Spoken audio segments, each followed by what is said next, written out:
And welcome back to Banjo-Kazooie. I've got Waffleman here. Hello, everybody. Somewhat less ridiculous from the last time I had you around. Okay. I promise to be better this time. I do remember you were pointed out as the worst thing about the Diddy Kong Racing LP. It was my first time. Okay, so opening worlds in Banjo-Kazooie, we fill in. Kazooie regurgitates jigsaw pieces, tosses them in the picture, and we open worlds. That's pretty gross. Those pieces are probably soggy. They're not going to fit very well. Well, they're also gold, so... That's not going to be doing good for her system. Yeah. I don't know. People eat gold shavings, so I don't know. I guess it can't be that bad. I remember there's this ridiculously expensive dessert that has like 24 karat gold on it. Yeah, that's exactly what I was thinking about, like an ice cream sundae with like gold leaf on it. There's going to be a lot of stuff in this video that's just various pickups introducing themselves. Yeah, well, at least, at least they're kind enough to do it themselves. Yeah, it does make LPing this game really easy, because you don't have to really stress about explaining everything. People can read. And here are the Jinjos. Yeah. The one recurring challenge in every world. It's like 5 of them. They're kind of like red coins in Mario. Yeah, that's exactly what I was thinking. Yeah, you pick them all up, you get a Jiggy. That's it.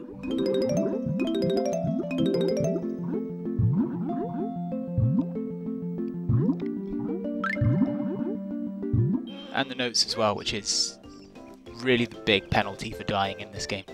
Yeah. It was changed in the Xbox Live Arcade release, so you didn't have to collect them all in one shot, but in the N64 game, you basically have to pick up all the notes in one sitting if you want to get them all from a level. Yeah, that's kind of a jerk move. Well, it kind of makes sense the way it's explained in the game. Yeah, I guess. I mean, it's explained that Grunty stops you taking the notes out of the world. And we just got a Jiggy. Yes. That's one of those Jiggies that I never really understood what was actually going on when I played this as a kid. I had the old Nintendo Power strategy guide for this game, and for this Jiggy, I just remember they called it Guerrilla Warfare, and I always thought that was funny. Well, Rare do like their puns. Yep. Pretty much all British developers do, actually. I had Nintendo Power isn't a thing in the UK. We have official Nintendo magazine, and around this time they were doing pull out little walkthrough sections. Mhm. So I had the Banjo-Kazooie one, but I only had the second half of it, which I think was pretty much everything from Freeze Easy Peak onwards. So I knew the second half of this game pretty much religiously. But not the first half. Exactly. I also had the one for Donkey Kong 64, although I've never actually played DK64. And what you got there was a Mumbo token. It didn't get to explain itself. No, it didn't. That's kind of weird. They'll get to explain themselves later, but... Yeah, I think it was because the egg was already explaining itself. Yeah.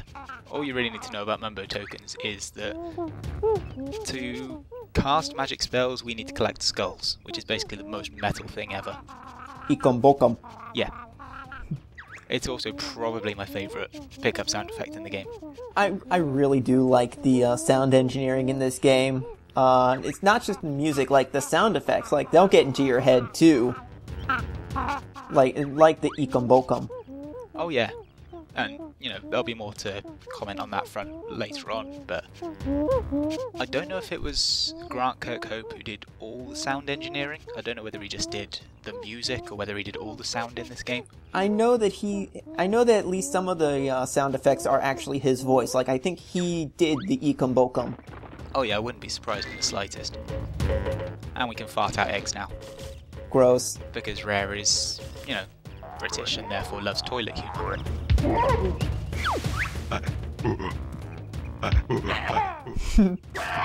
I just love the way people talk in the Banjo games.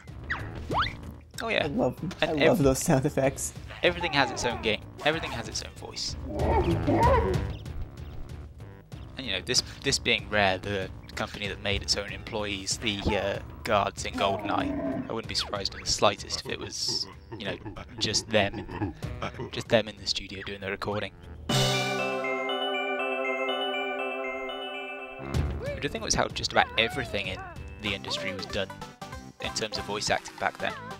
Yeah. Because wasn't System Shock 2 around this time as well? I think so, yeah. And that was all like irrational crew members doing the voice acting for just about all the audio logs in that game.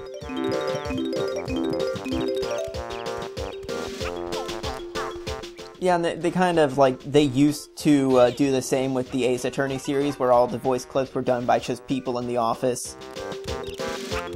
I like that way of doing things. It gives everything, probably personality is the wrong word, but it gives it a certain something. And this was my memory failing me, because I thought I could get this Mumbo token right here, right now. But you can't. No, I need another move to get it. If I was a super pro MLG speedrunner, I could probably get it. Like there's a fantastic speedrun of this game from AGDQ done this year, and some of the tricks they were doing in that game, in that run, were fantastic. You shouldn't even have been there anyway. That termite said no bears allowed, so... Yeah.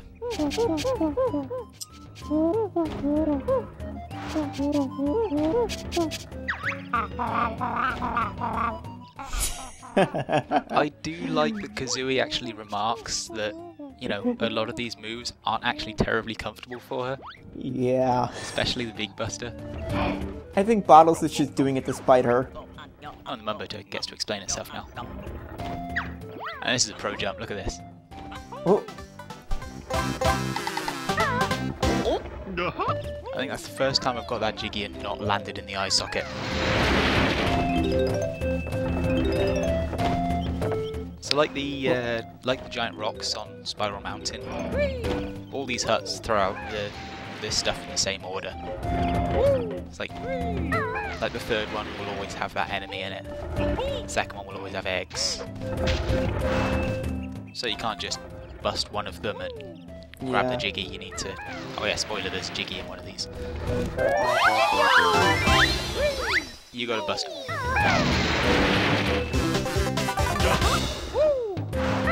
And an extra life. That's nice.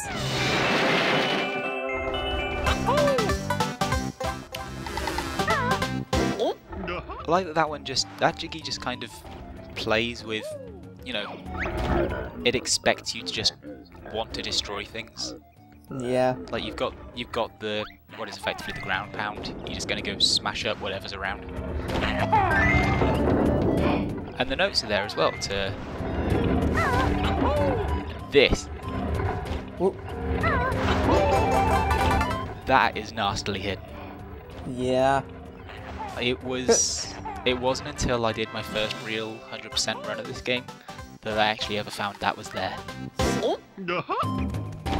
It is brutally hidden, because at that point you just pretty much want to,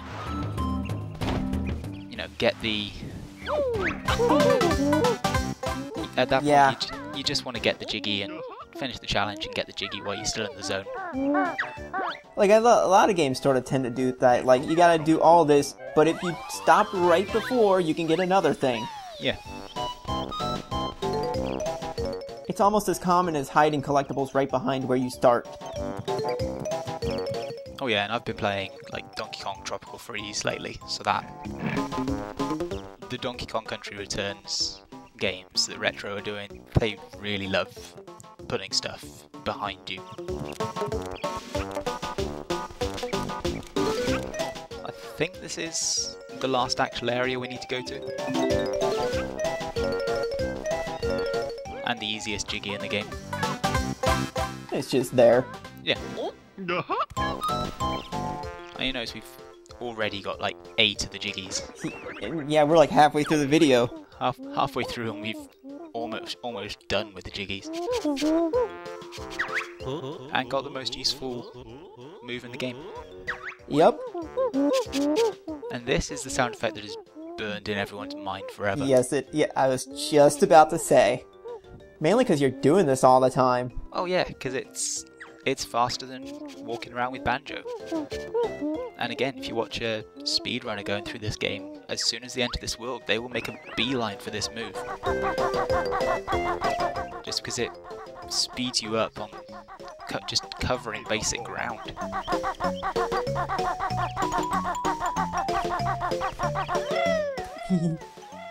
I love that noise. I love mean, when she jumps. Yeah. I think I actually got booted out of my friend's house because I didn't have an N64 as a kid.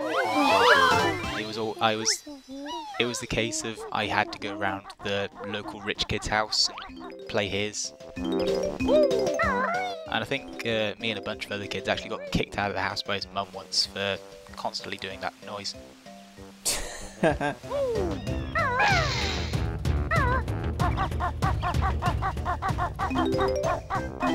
So this is where the bulk of the notes in Mumbo's Mountain are. Just like in clusters of 3 on the hillside. I think there's like 18 or 21 just on this hillside, and there's the same amount on the other one. And there's your Jiggy for the Jinjos. Yep. And I think I was talking over the like chorus of Jinjo shouting. But okay, we'll hear it like 8 more times. So we nearly doubled our note count just from grabbing what was on that hillside. Mm-hmm. And now we can get the Mumbo token in here. And another thing with the health in this game, it doesn't disappear. Like that stuff doesn't despawn at all. So you're under no obligation to grab it. Impressive. Yeah. Especially for like a Nintendo 64 game. Oh yeah, I mean, there'll be a bit of, you know, N64 textures coming up in a little bit, but just having that kind of persistent item in the game. Although I suppose when you've got as many collectibles knocking about as there are in this game, it's not much to add another one. I love Mumbo Jumbo. He's so great. Yeah. Everyone loves Mumbo. Just because this is proper rare humour. Mumbo's transformations.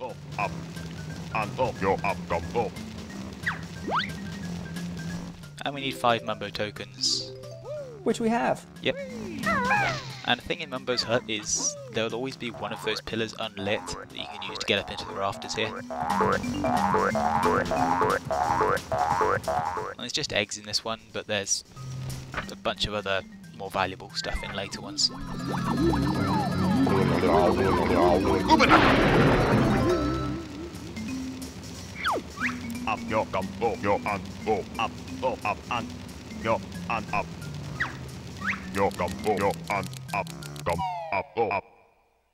Aw, you didn't let him finish. Yeah, I know. That was kind of... I kind of realised as I was going back that I probably should have let him finish, but hey. We're a termite.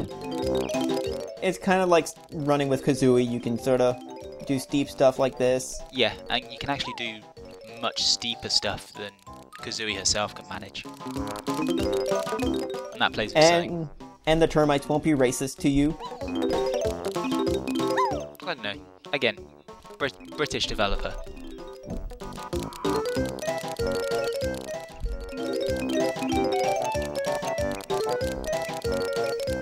Oh, you almost got all of the notes. Almost. And because we can get here as the termite, we can get this. And that's both the extra honeycomb pieces in the level. Oh, and here, they won't attack you, yeah. Well, the tickers don't really attack you anyway. Oh. You do comment on our fine dress sense. Well, they are pretty nice shorts. True.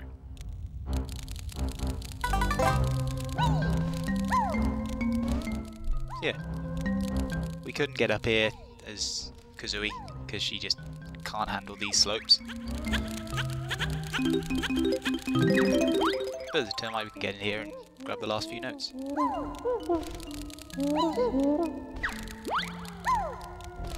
So now we can die and not have to worry about notes at all, because those are banked now. Yep. And the jumps in that area are actually really hard, because you don't have a great view of them. So it's kind of tough to judge them. But we got everything. Yay! And there's a nice look around at what is actually rendered in the game. And you can see everything kind of fading back into view because N64 and draw distance. Yep. But we have a few more things to do in the level first. Get up. This is where everyone gets to yell at me for not being optimal.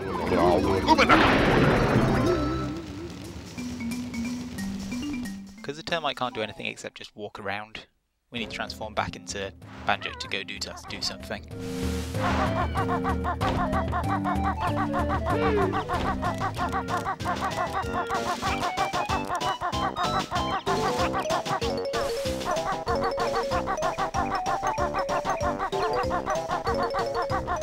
And it's the last of the recurring level elements.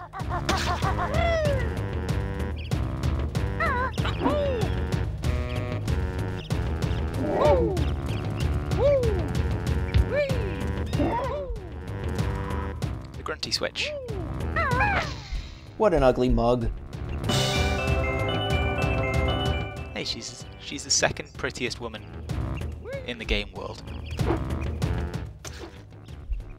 Granted, I think it's a grand total of three females in this world.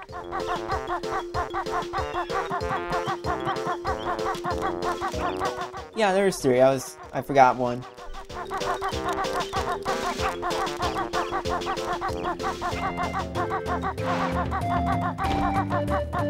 So hitting the grunty switch makes Jiggy appear in Grunty's lair, and we can't get to that one as Banjo, so we need to go to the termite again.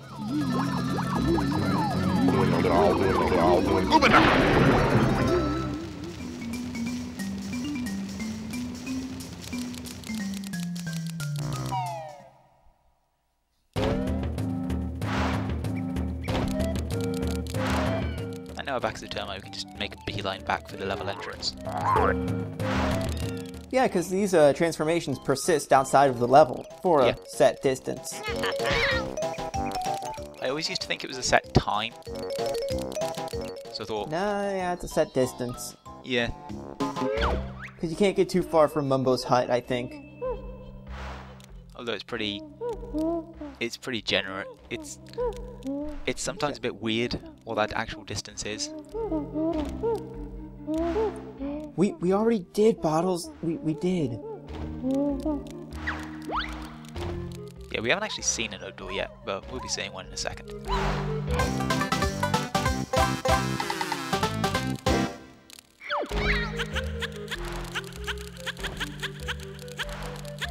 But yeah, we basically have an area outside the level where we can remain as whatever the transformation is.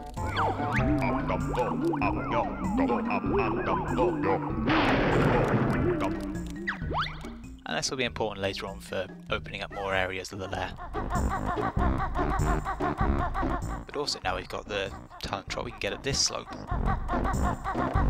and see a note door at last.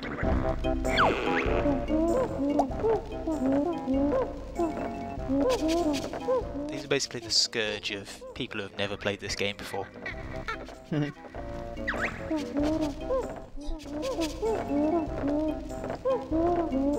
And I mentioned in the Spiral Mountain video that we need like 94 jiggies to complete the game. We also need 810 notes. Yeah, that's a lot. So we need to take at least 90 from every level. Oh, and you consider that bottles in the first world in Mumbo's Mountain basically tells you, you know, that's fine, you've got enough when you've got 50. Trade one of Rare's trademark dick moves. Bottles is a jerk. Yeah, although he does fill up our health if we need it when we're talking to him.